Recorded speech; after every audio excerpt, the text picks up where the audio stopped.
حسین حسین حسین حسین حسین حسین یا حسین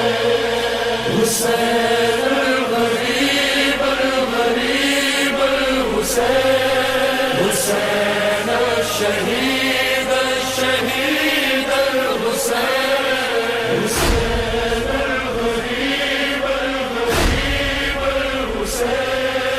حسین الشہید الشہید الحسین.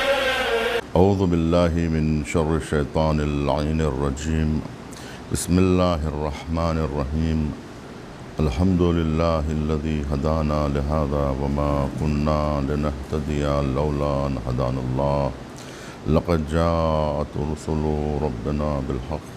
الصلاة والسلام على اشرف الانبیاء والمرسلین النبی المؤید والرسول المسدد المحمود الاحمد المصطفى الامجد ابی القاسم محمد صلی علی محمد وآل محمد واصحابہ المنتجبین. اما بعد قد قال اللہ سبحانہ وتعالی بسم اللہ الرحمن الرحیم. ان الذین قالوا ربنا اللہ ثم استقاموا تتنزل علیہم الملائکہ. صلوات پڑھے محمد صلی علی محمد وآل محمد. تحریک حسینی کا سرچشمہ عرفان الہی، معرفت الہی اور محبت الہی ہے، جس کا آغاز امام حسین علیہ السلام نے قبر رسول سے مکہ مکرمہ کی طرف کیا اور پھر کعبۃ اللہ سے کربلا کے سفر کا آغاز کیا، جو من اللہ اور الی اللہ کا سفر ہے، جس کا آغاز کعبے سے ہوا اور اختتام کربلا پر ہوا، جو منا ہے. وہ مقام ہے کہ جہاں پر امام حسین علیہ السلام نے اس قتل گاہ پر اتر کر یہ کہا تھا کہ یہی وہ مقام ہے جو عشاق الہی کا مدفن ہے، یہ وہ مقام ہے کہ جہاں پر عاشقان الہی یہاں اتریں گے. تو یہ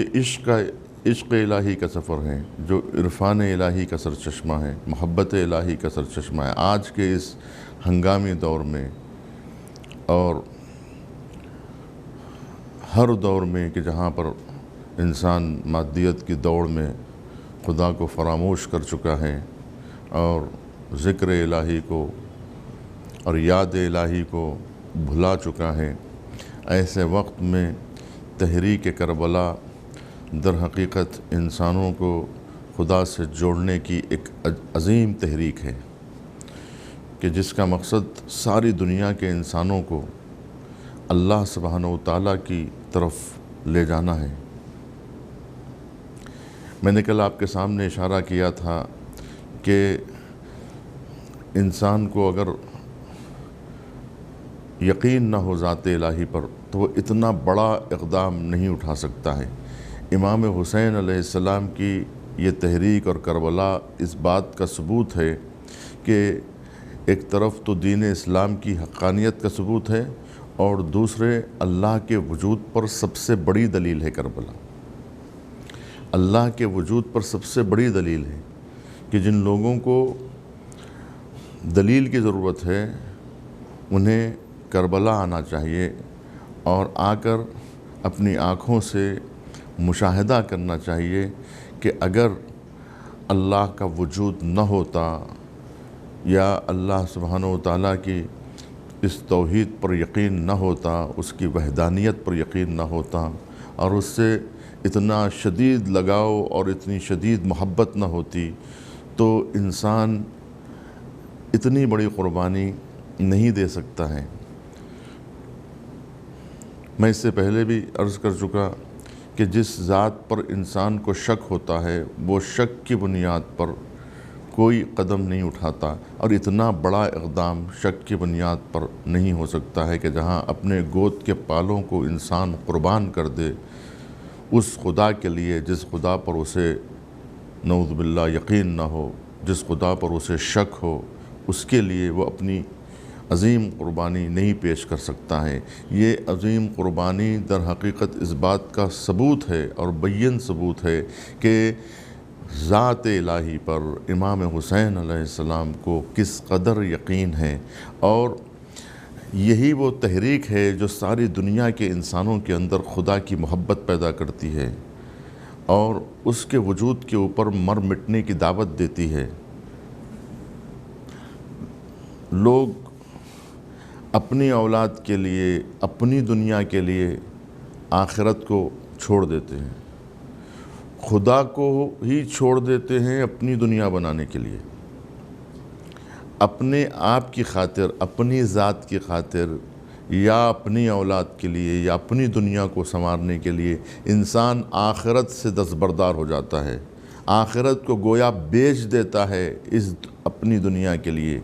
اور اللہ کو بھلا دیتا ہے اپنی اس دنیا کے لیے۔ لیکن امام حسین علیہ السلام کی جو تحریک ہے وہ در حقیقت اپنے آپ کو فراموش کر دینا ہے اللہ کی خاطر،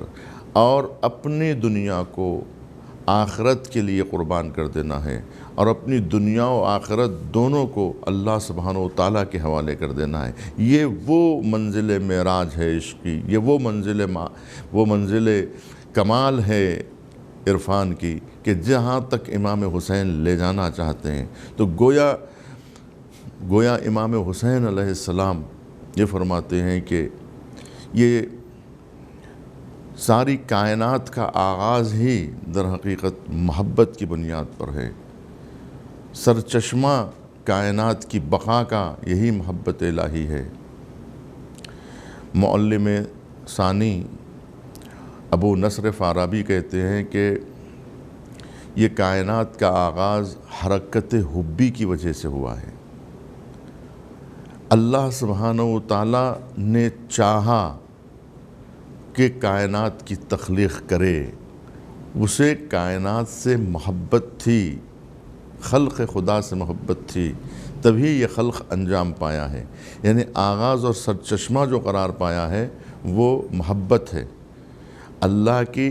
خالق کی مخلوق سے، رازق کی مرزوق سے۔ یہ جو محبت ہے اس کی وجہ سے تخلیق ممکن ہو سکی، کہ جیسا کہ حدیث قدسی میں وارد ہوا ہے کہ کنت کنزا مخفیہ، میں ایک چھپا ہوا خزانہ تھا، فاحببت ان اعرف، کہ جب میں نے چاہا کہ اپنے آپ کو پہچانا جاؤں، گویا محبت مخلوق، یہ محبت در حقیقت وجہ بنی تخلیق کی، بنیاد بنی تخلیق کی۔ اور جب اللہ سبحانہ و تعالیٰ نے جب یہ دیکھا کہ پنجتن پاک ایک چادر کے نیچے جمع ہیں، تو جیسا کہ حدیث قصہ میں جب ام سلمہ کے گھر میں چادر کے نیچے سر رکھ کر مصطفیٰ نے اور مرتضیٰ نے اور فاطمہ زہرا اور حسن و حسین نے چادر کے نیچے اپنا سر رکھ کر یہ دعا کی کہ پروردگار جو ہے ہم اہل بیت کے لیے جو دعا فرمائی اور ان کے درود و سلام کے لیے، تو یہ ان کا قصہ میں جمع ہونا، در حقیقت اللہ سبحانہ و تعالیٰ نے اس وقت یہ اعلان کیا کہ یہ جو قصہ کے اندر جمع ہیں یہی وہ لوگ ہیں کہ جن کی محبت میں نے کائنات کو خلق کیا ہے۔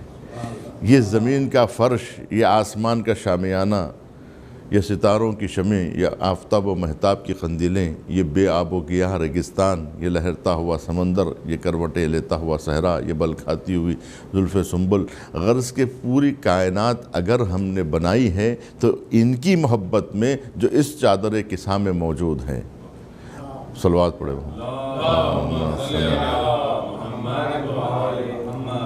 اب پوچھا گیا کہ اس چادر میں کون ہے؟ تب بتایا گیا کہ ہم فاطمہ، اس میں فاطمہ ہیں، ان کے شوہر ہیں، ان کے والد ہیں اور ان کے بچے حسن و حسین ہیں۔ صلوات پڑھے محمد۔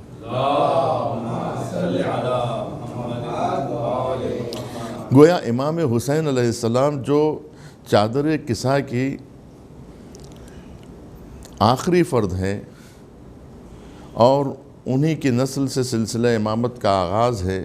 تو امام حسین علیہ السلام وجہ تخلیق کائنات ہیں،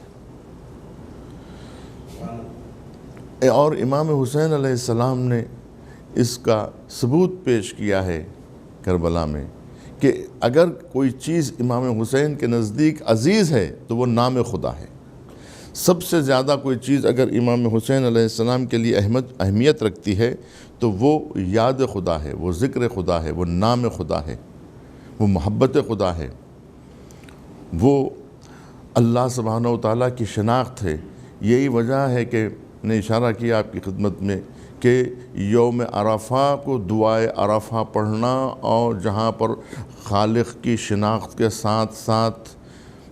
توحید کی معرفت کے ساتھ ساتھ موحد کی معرفت کا حاصل ہونا، یہ یہاں آ کر دونوں ایک جگہ جمع ہو جاتے ہیں،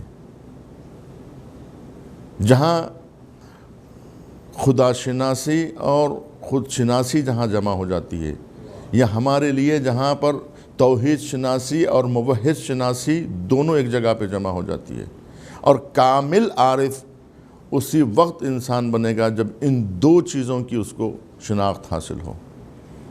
جو اللہ سبحانہ و تعالیٰ کو ہمیشہ حاضر و ناظر جانے، اور یہ سمجھے کہ یہ ساری کائنات پر احاطہ ہے ذات ربوبیت کا، کہ اینما تولوا فثم وجہ اللہ، کہ تم جدھر بھی پلٹو گے ادھر اللہ کا چہرہ دکھائی دے گا۔ آغاز وہ ہے اور انجام بھی وہ ہے، هو الاول هو الآخر هو الظاہر هو الباطن، وہ اول بھی ہے، وہ آخر بھی ہے، وہ ظاہر بھی ہے، وہ باطن بھی ہے، ہر طرف اس کا جلوہ ہے، کوئی شے اس کی احاطہ قدرت سے باہر نہیں ہے، وہ سب کا پروردگار ہے، وہ سب کا خالق ہے، وہ سب کا رازق ہے، اور ایسا نہیں ہے کہ اس نے خلق کر خود کا نعرہ کشی اختیار کر لیا ہو، بلکہ وہ ہر آن کل یوم ہوا فی شان، اس کے لیے ہر روز ایک نیا کاروبار۔ یہ تخلیق مسلسل جاری ہے نا، یہ تخلیق مسلسل، اس کا فیض مسلسل جاری ہے۔ اب میں فلسفی بحثوں میں نہیں جانا چاہتا، اور جو ہے دائرے کو اور زیادہ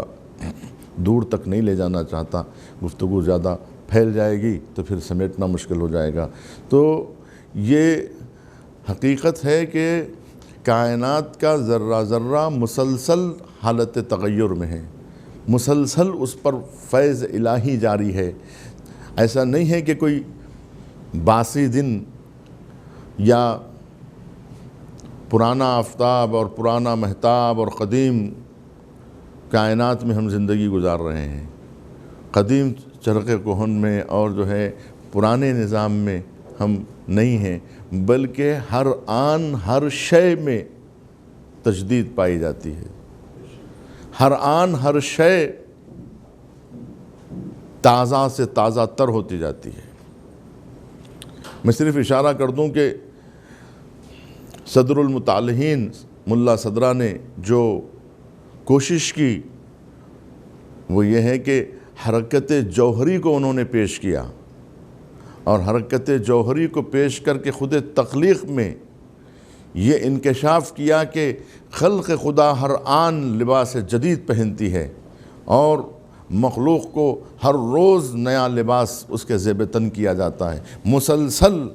شے میں حرکت پائی جاتی ہے، خود میٹر میں حرکت پائی جاتی ہے، خود مادے میں حرکت پائی جاتی ہے، اور ہر آن اسے نیا سے نیا کر کے پیش کیا جاتا ہے کہ ہر آن اس پر کرم تازہ ہے، ہر آن اس پر فیض ہے،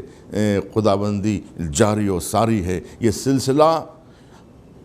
سلسلہ آغاز سے جاری ہے اور اختتام تک کوئی شے اس کے اثر قدرت سے، اثر فیض الہی سے باہر نہیں جا سکتی۔ احاطہ فیض الہی سے، کرم الہی سے کوئی شے اگر باہر چلی جائے گی تو وہ محروم کرم ہو جائے گی، وہ محروم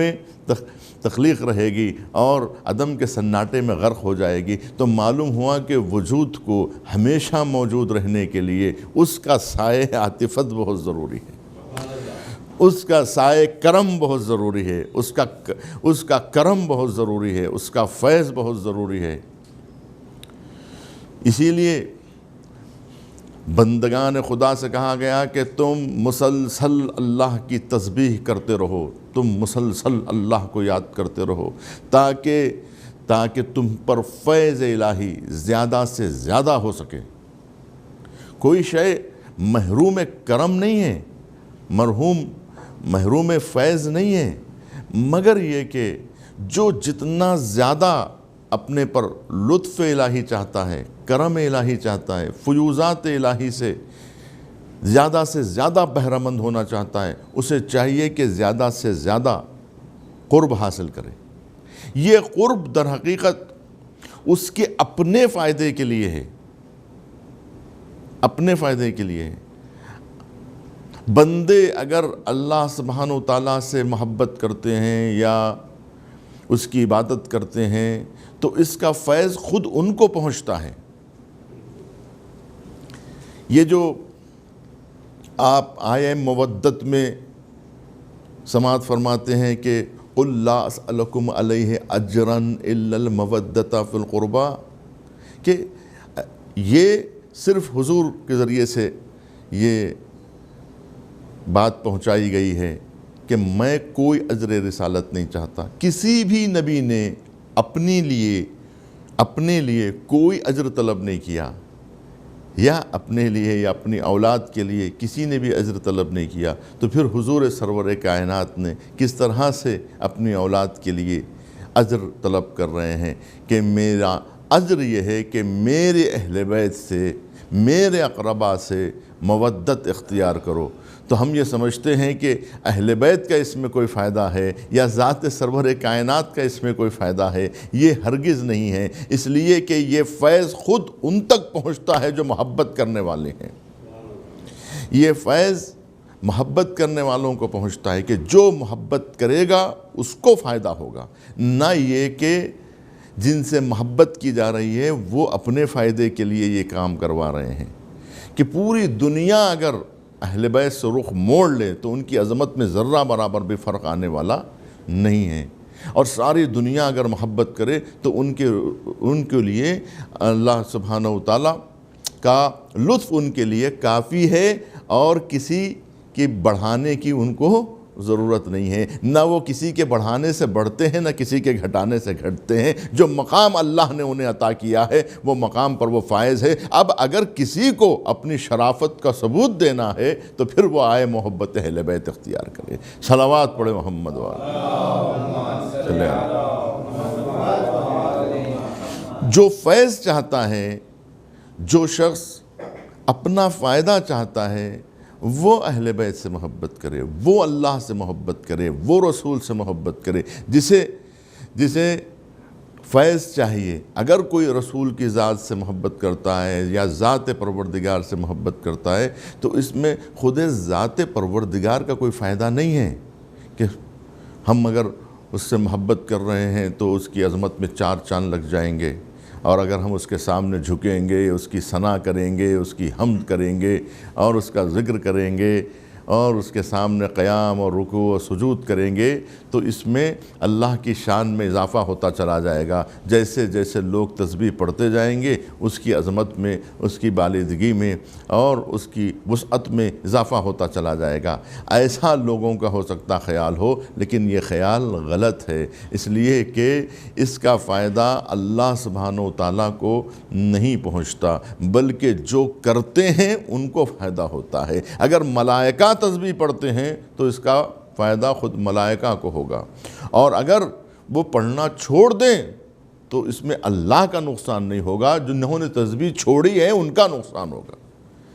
اب یہ سمجھنا کہ اللہ سبحانہ و تعالیٰ کے لیے ملائکہ اور کروبین جو ہے وہ کافی ہیں اس کی تسبیح کے لیے، کہ اس کا نعوذ باللہ اس کا جو کوٹا ہے تسبیح و تحلیل کا، جس کی اتنی ضرورت ہے، جس انرجی کی اللہ کو ضرورت ہے، وہ گویا ملائکہ کے ذریعے سے پوری ہو جاتی ہے۔ اب انسانوں کی تسبیح و تحلیل کی اللہ سبحانہ و تعالیٰ کو ضرورت نہیں ہے۔ یہ خیال باطل بھی ہے، یہ بھی خیال باطل ہے، اس لیے کہ ملائکہ کی تسبیح کی بھی اللہ سبحانہ و تعالیٰ کو ضرورت نہیں ہے،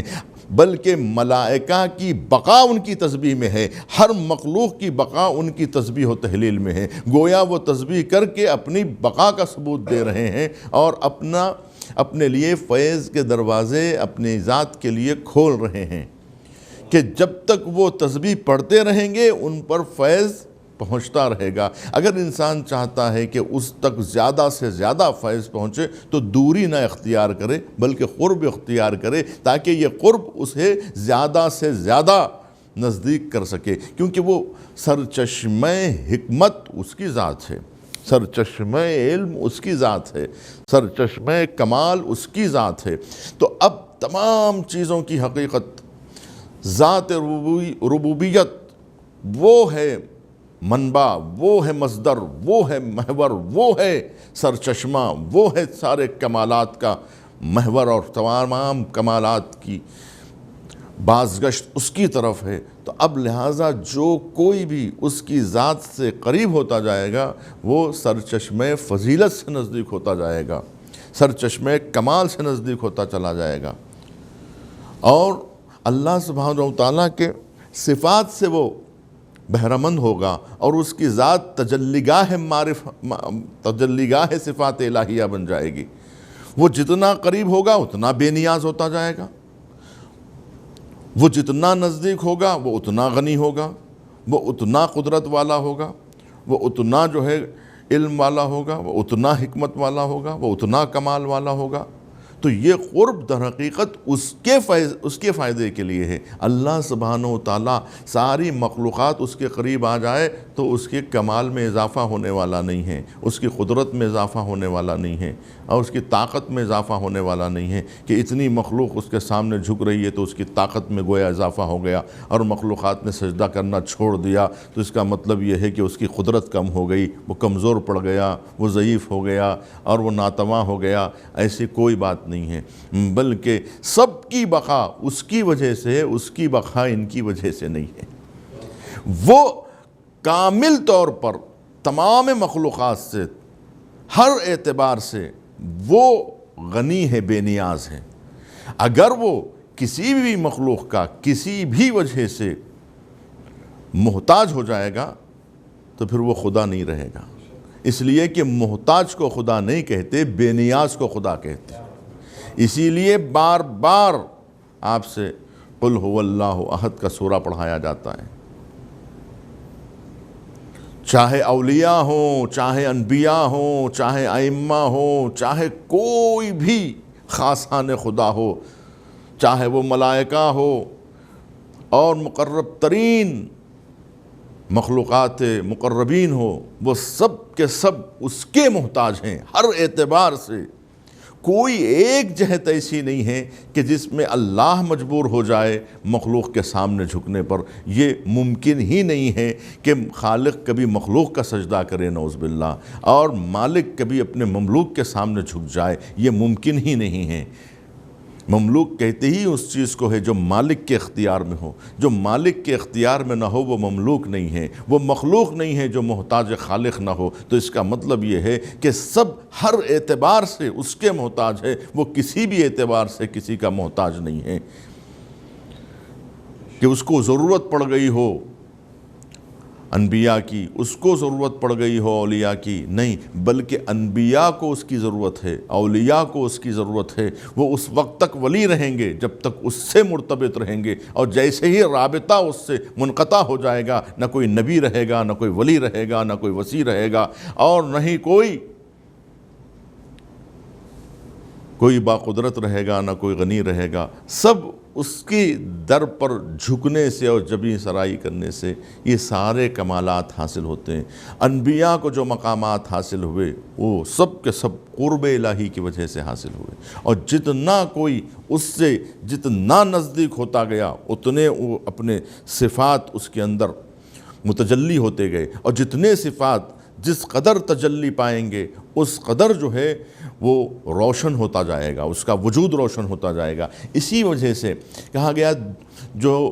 راستے ہیں اللہ تک سبحانہ و تعالیٰ تک پہنچنے کا، وہ راستہ جو ہے علم حصولی نہیں ہے کہ ہم باہر کی دنیا سے جو ہے علم حاصل کر کے اس کی معرفت حاصل کریں، وہ راستہ بہت طولانی ہے۔ وہ راستہ جو سب سے زیادہ نزدیک ہے اور سب سے زیادہ قریبی راستہ ہے وہ ہے انسان کا قلبی راستہ، وہ راستہ جو انسان کے اندر سے ہو کے گزرتا ہے، جو علم کذبی نہیں ہے بلکہ علم ذاتی ہے، کہ انسان کو اندر سے جیسا بھوک اندر سے محسوس ہوتی ہے، باہر سے بھوک کا علم نہیں حاصل ہوتا ہے انسان کو، پیاس کا علم باہر سے نہیں آتا ہے انسان کے اندر، بلکہ اندر سے انسان پیاس محسوس کرتا ہے، بھوک محسوس کرتا ہے۔ یہ جو علم اسے بھوک کا یا پیاس کا حاصل ہوا ہے یہ اس کا علم ذاتی ہے۔ اسی طرح سے اللہ سبحانہ و تعالیٰ کی معرفت کی پیاس جو اس کو لگتی ہے اور جو قرب کے لیے بے چینیاں بڑھتی ہیں، اور اس کے لیے اس کے دیدار کے لیے جو انسان بے چین ہوتا ہے اور قرب الہی کے لیے اپنے کروٹیں بدلتا ہے اور اٹھتے بیٹھتے اللہ کو یاد کرتا ہے اور اس کی یاد میں تڑپتے رہتا ہے، یہ ساری کیفیتیں اس کی قلبی واردات ہیں، یہ اس کا قلب سے رشتہ ہے۔ اسی لیے کہا گیا کہ باطن کی صفائی ضروری ہے۔ باطن جتنا پاک ہوگا، انسان کا دل جتنا صاف ستھرا ہوگا، اتنی ہی تجلی اس کے اوپر پڑتی چلی جائے گی، جتنا آئینہ قلب صاف ہوگا، جتنا آئینہ قلب شفاف ہوگا، اتنا ہی اس کے اوپر صفات کی تجلی پڑے گی، اور وہ آئینہ ان صفات کو اپنے اندر متجلی کر سکے گا۔ اس آئینے میں وہ صفات صاف منعکس ہو سکیں گے اور صاف دکھائی دینے لگیں گے۔ اور تو جتنا آئینہ صاف ہوگا اور جتنا اس کے اندر جو ہے کج ہوگا، اس کے اندر جتنی جو ہے خرابی ہوگی، جتنا اس کے اندر میل ہوگا، اتنا ہی وہ تصویر صاف ابھر کے نہیں آئے گی، صاف دکھائی نہیں دے گی، شفاف دکھائی نہیں دے گی۔ تو اس کے لیے کیا کرنا پڑے گا؟ آئینے کو صاف کرنا پڑے گا، آئینے کو کی جو ہے صفائی ضروری ہے۔ تو یہ جو تزکیہ نفس کی بات ہوتی ہے اور جو ہے یہ جو کمالات حاصل کرنے کی بات ہوتی ہے، تو یہ صرف اور صرف اہل باطن کو حاصل ہوتا ہے۔ یہ صرف اور صرف ان کو حاصل ہوتا ہے جنہوں نے تزکیہ کیا، یعنی اپنے نفس کو پاک کیا، اپنے قلب کو پاک کیا۔ تو جتنا پاک ہوگا اتنا قدرت مند ہوگا، اس لیے کہ عکس صفات قدرت اس کے اندر متجلی ہونے لگیں گے، اللہ سبحانہ و تعالیٰ کے صفات اس کے اندر جلا پانے لگیں گے۔ یہی راستہ ہے جو راستہ سب سے زیادہ آسان ہے اور سب سے زیادہ نزدیک راستہ ہے اور سب سے زیادہ جو ہے وہ محفوظ راستہ ہے، سب سے زیادہ قریبی راستہ یہی ہے کہ اتقوا اللہ ویعلمکم اللہ، تم تقوی اختیار کرو تاکہ تمہیں علم مل سکے، تاکہ تمہیں اللہ علم دے سکے۔ تو علم کے لیے تقوی ضروری، حکمت کے لیے تقوی ضروری، کمالات کے لیے تقوی ضروری، معراج حاصل کرنے کے لیے تقوی ضروری، بلندیاں اور کامیابیاں حاصل کرنے کے لیے، فلاح حاصل کرنے کے لیے اور قرب حاصل کرنے کے لیے تقوی ضروری ہے۔ تو کیا کہا گیا؟ تقوی کیا ہے؟ تقوی جو ہے کنز ہے، خزانہ ہے عرفاء کا، ہے نا۔ تقوی کنز العرفاء کہا گیا، کنز قلوب العارفین کہا گیا۔ یہ عارفین کے قلب کا خزانہ ہے۔ ایک عارف، ایک سالک جب اللہ سبحانہ و تعالیٰ تک پہنچنا چاہتا ہے تو اس کو توشے کی ضرورت ہوتی ہے، سالک کو جو مسافر ہے راہ خدا کا، تو اس مسافر کے لیے توشہ ضروری ہے۔ وہ توشہ کیا ہے؟ وہ توشہ کیا ہے؟ انسان کے ہے نا اعمال ہیں۔ تو اس میں سب سے بہترین جو سرچشمہ ہے اعمال کا وہ کیا ہے؟ فَإِنَّ خَيْرَ الزَّادِ التَّقْوَىٰ، کہ بہترین توشہ، تمام توشوں میں جو بہترین توشہ ہے وہ تقویٰ ہے۔ کہ اگر تقویٰ اگر کسی کے پاس ہے تو وہ مسافر راستہ طے کر سکتا ہے، ورنہ ایک قدم بھی آگے نہیں بڑھ سکتا ہے اور لڑ کھڑا کے گر جائے گا۔ تو جتنا تقویٰ زیادہ ہوگا اتنا ایمان کو سہارا ملے گا، اتنی ہی معرفت کو سہارا ملے گا۔ صلوات پڑھے محمد۔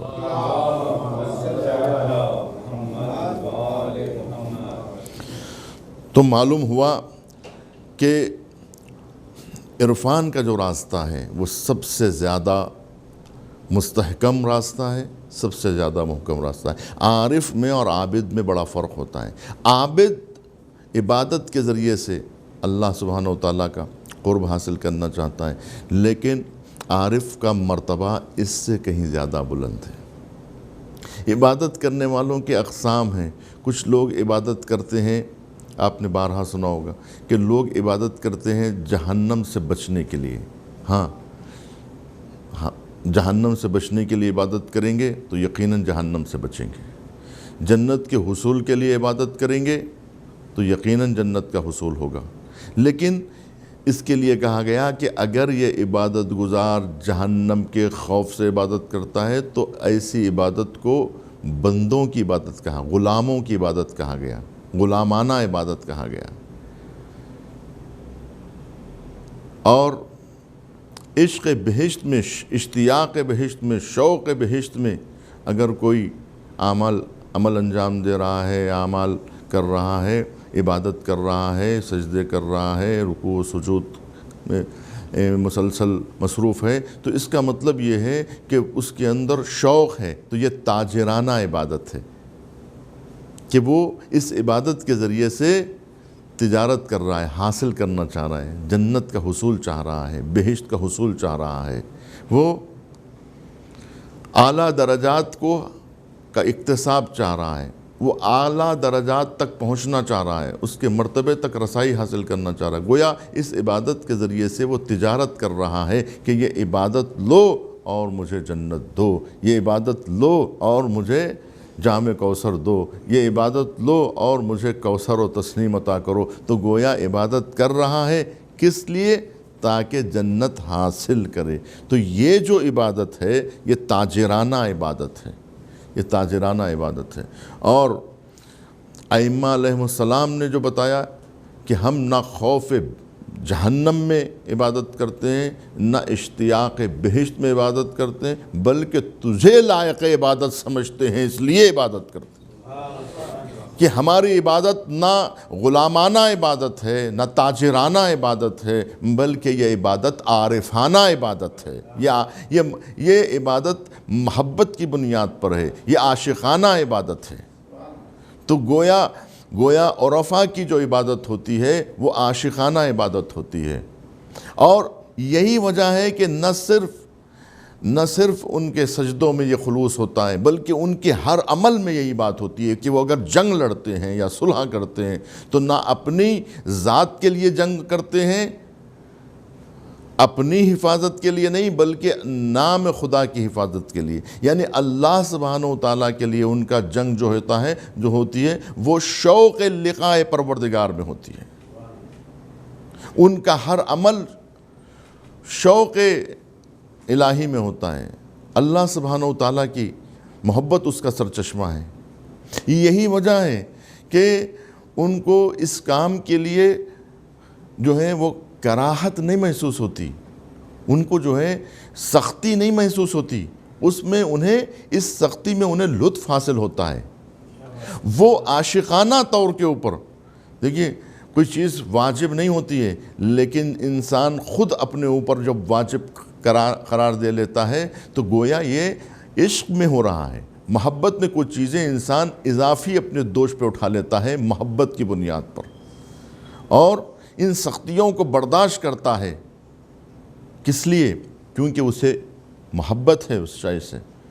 عشق ہے، وہ عشق کیا کرتا ہے؟ ان تمام تکلیفوں کو آسان کر دیتا ہے، ان تمام مصیبتوں کو، ان تمام سختیوں کو آسان کر دیتا ہے۔ اگر محبت نہ ہو تو انسان کا صبح میں اٹھنا ہی دشوار ہو جائے۔ کہتے ہیں کہ ہم کو جو ہے اٹھا نہیں جاتا۔ کون سی چیز ہے جو اٹھا سکتی ہے انسان کو؟ یہ یقیناً سختی ہے، لیکن یہ تکلیف، یہ سختی، جہنم کا خوف انہیں زیادہ اٹھا سکتا ہے، یا بہشت کی لالچ انہیں اٹھا سکتی ہے، یا پھر محبت الہی انہیں اٹھا سکتی ہے۔ اب اگر کسی کو بیدار ہونا ہے تو نہ جہنم کا خوف اسے بیدار کر سکتا ہے، نہ جنت کی لالچ اسے بیدار کر سکتی ہے۔ کوئی چیز اگر انسان کو بیدار کر سکتی ہے تو وہ ہے اللہ سبحانہ و تعالیٰ کی۔ جب محبت ہوتی ہے، جب عشق ہوتا ہے تو انسان ہر چیز سے گزر جاتا ہے۔ میں اس کی مثال اس سے پہلے بھی دے چکا، اگر کوئی ماں جب تک کہ اس کو بچہ نہیں ہوتا ہے وہ اٹھنا گوارا اس کو نہیں ہوتا ہے، لیکن جیسے ہی بچہ اسے مل جاتا ہے تو بچے کی نحیف سی آواز پر اس کو چونکہ اپنی اولاد سے محبت ہے، اس سے عشق ہے اور اس سے شدید لگاؤ ہے، جس کی بنیاد پر اس کی ایک ہلکی سی آواز پر وہ بے چین ہو کے اٹھ جاتی ہے، تو یہ عشق ہی ہے جو یہ کام کرواتا ہے۔ اب اگر کسی پر اذان کا اثر نہ ہو، کسی پر آواز الہی کا اثر نہ ہو، تو اس کا مطلب یہ ہے کہ اس کو اللہ سے محبت نہیں ہے۔ اور امام حسین فرماتے ہیں انی احب الصلاۃ، میں نماز سے محبت کرتا ہوں، یعنی میں جو نماز پڑھتا ہوں وہ محبت الہی کی بنیاد پر۔ ہاں، لوگ خوف سے بھی کر سکتے ہیں اور وہ بھی صحیح ہے، لوگ شوق میں کرتے ہیں وہ بھی صحیح ہے، یعنی خوف بھی صحیح ہے اور شوق بھی صحیح ہے، لیکن خوف اور شوق دونوں سے بڑھ کر محبت ہے۔ یہ محبت جو ہے ہر سختی کو آسان کر دیتی ہے۔ آپ دیکھیں اولیاء سے ہمارا تھوڑا سا لگاؤ ہمیں کس طرح سے جو ہے وہ آسان کر دیتا ہے، مشکلات کو آسان کر دیتا ہے، مصائب کو آسان کر دیتا ہے۔ جب عشق اور شوق، عشق جب بڑھتا ہے اور محبت جب شدید ہونے لگتی ہے تو ہم کو کوئی تکلیف نہیں معلوم ہوتی، کوئی غم نہیں معلوم ہوتا۔ آسانی کے ساتھ انسان وہ کام کر جاتا ہے محبت کی بنیاد پر۔ ورنہ آپ دیکھیں کہ آج جو پوری دنیا میں جو غم حسین منایا جا رہا ہے اتنی پابندیوں کے بعد، تو پھر یہ جو اس طرح کا جو جوش و جذبہ آپ دیکھ رہے ہیں وہ کس بنیاد پر ہے؟ یہ سب عاشقوں کا جذبہ ہے، یہ سب محبت کرنے والوں کا جوش و ولولہ ہے۔ تو جو کام مشکل ہے، راتوں کا جاگنا اور صبح کا اٹھنا اور جو ہے یہ سب چیزیں جو انتہائی دشوار ہے، کوئی چیز اسے اکسا نہیں سکتی، مجبور نہیں کر سکتی، لیکن محبت ہے جو مجبور کر دیتی ہے۔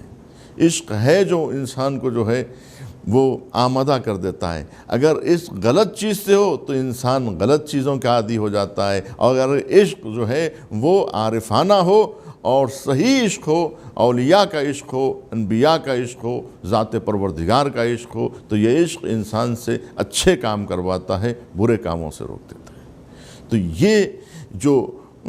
سختیاں ہیں، یہ جو آسان ہوتی ہیں وہ عشق کی بنیاد پہ آسان ہوتی ہے، ورنہ سر کٹانا کوئی آسان کام نہیں ہے۔ اپنے وطن سے دور ہونا کوئی آسان کام نہیں ہے، اور وہ محبت الہی کی بنیاد پر بہت مشکل کام ہے۔ انسان ٹھیک ہے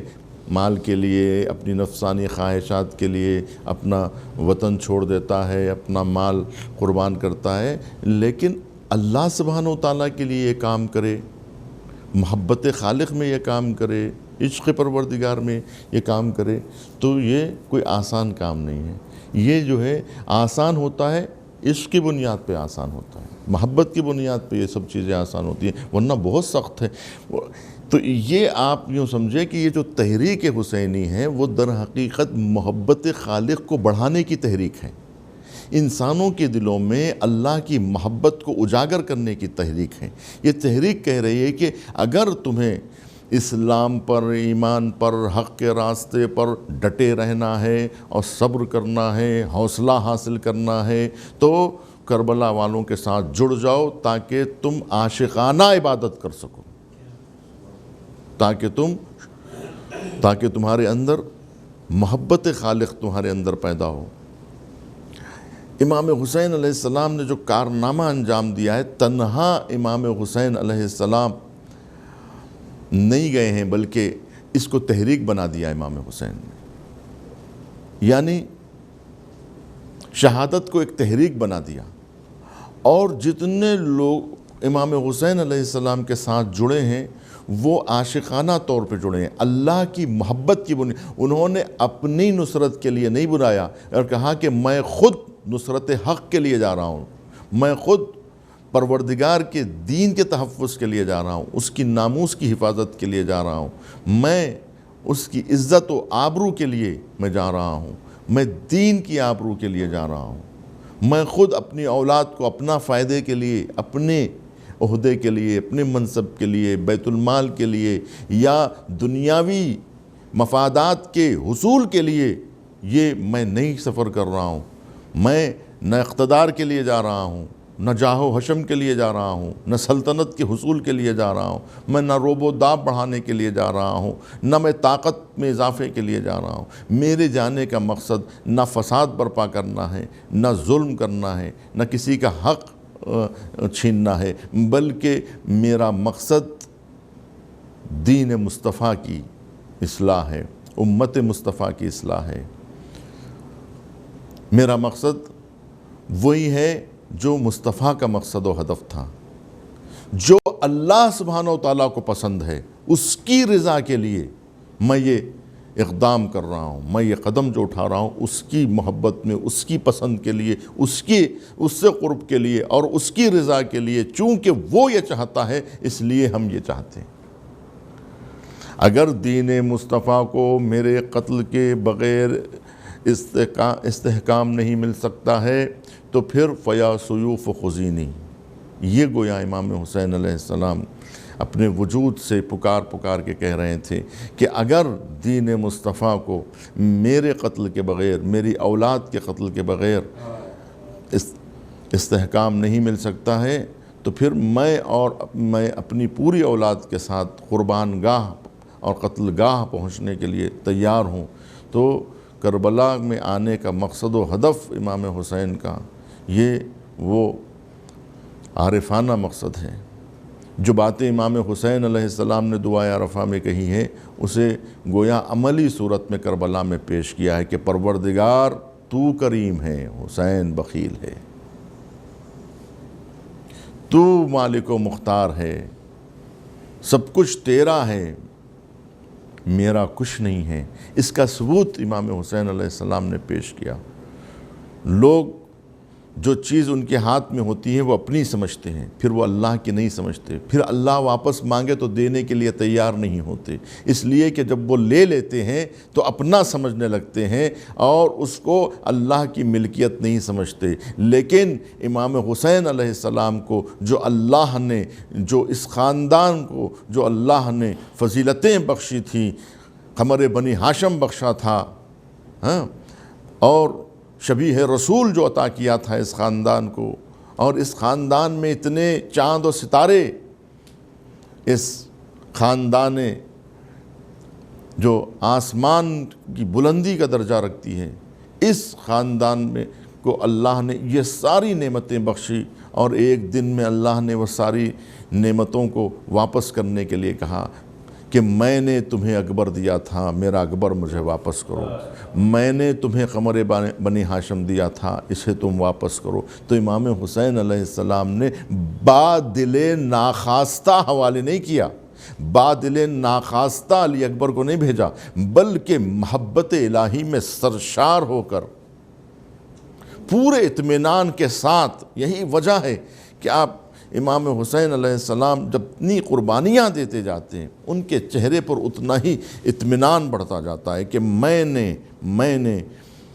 اس محبت کا حق حسین ابن علی ادا کر رہے ہیں، اور اس کے بعد کہہ رہے ہیں پروردگار جتنا میرے اندر تجھ سے محبت کا شوق ہے اور جو عشق تیرا ہے اس کے لیے ساری چیزیں ناکافی، اگر میرے پاس 1000 اکبر ہوتے تو تیری راہ میں قربان کر دیتا،